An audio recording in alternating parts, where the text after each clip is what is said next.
So, Gary, your thoughts on a much improved performance? Yeah, I thought the boys were excellent today, especially first half. I thought we were superb first half. I thought we were the better team in the first half, created the better chances, apart from a Singus free kick near the end, which come as a result of one of our players colliding with Andrew Davey and not being able to make a tackle. They didn't really create anything in the first half. I thought we were superb. We created a few chances without real clear-cut chances, but we created a few chances in the first half, and thought we were on the front foot and played really well. But when the sendings off happened, I thought it changed the game. Obviously, it went from 11v11 to 10v10. There's more space in the pitch, and listen, when you play Linfield, as I said, the players before the game, they're always going to have a spell in the game. They're a good side, and they're always going to have their spell in the game, and they did have. And the most pleasing thing for me today was whenever they did have their spell, we put bodies in the line, we defended set plays.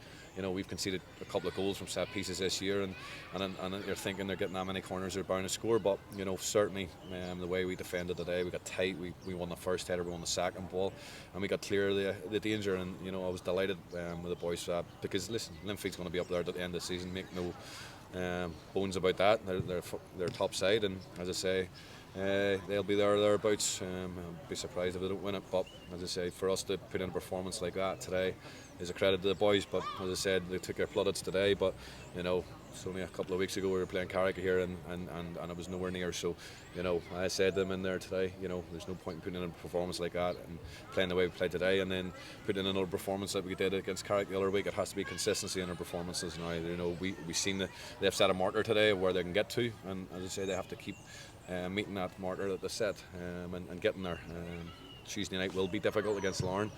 We know that because they're full time. They're going to get the right recovery over the next few days. They're not going to be working Monday or Tuesday, where our boys are. So it is going to be difficult when you play full time teams on a Tuesday night. But as I say, the boys need to go away. Listen, we can't really control it, but they have to look after themselves over the weekend.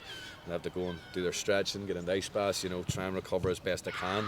And we can't do anything about them going to work on Monday and Tuesday. They have to do that. So but when they come up on Tuesday night again, they have to be ready to go again and try and play the same energy levels as we did today. And certainly if we get that out of the team, they can give anybody a game. You mentioned there about the defence being quite tight. I'm not sure whether you're aware, but another Marshall Gillespie Wonderstad, that was the 100th clean sheet of your reign here. Is it? Yeah, I didn't know that. I'm delighted with that. I didn't think we'd had as many of that, to be fair.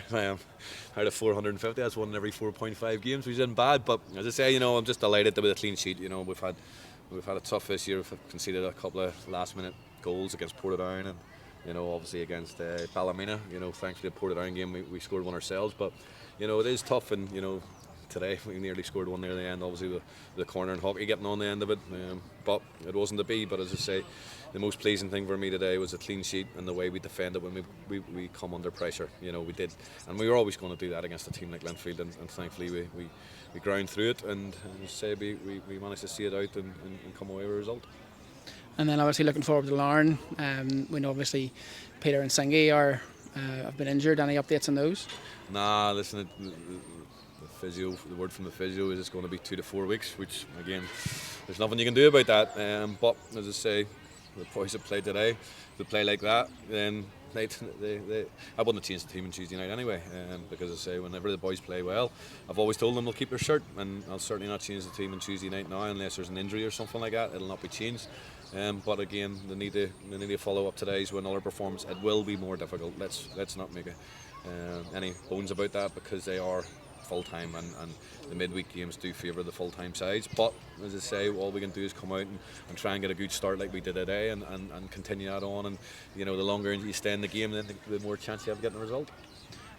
And just finally, what was your view of the incident with Doyler and the red card? Listen, I can only say what Doyler told me. It's too far away from me. He's told me that the legs were tangled. He's walking backwards to try and get out of it. He does collide with him, but he said there's nothing he could do. The other side of it is the Masinga one's a 100% red card, because he's jumped at him with the 2 feet off the ground. And the same player done the same thing last year, if we remember, and didn't get punished for it. So he's got that in himself. But as I say, Doyler's, I'll watch it back, and listen, if Doyler's done something wrong, then he'll get fined. There's no two ways about that, because I don't want that.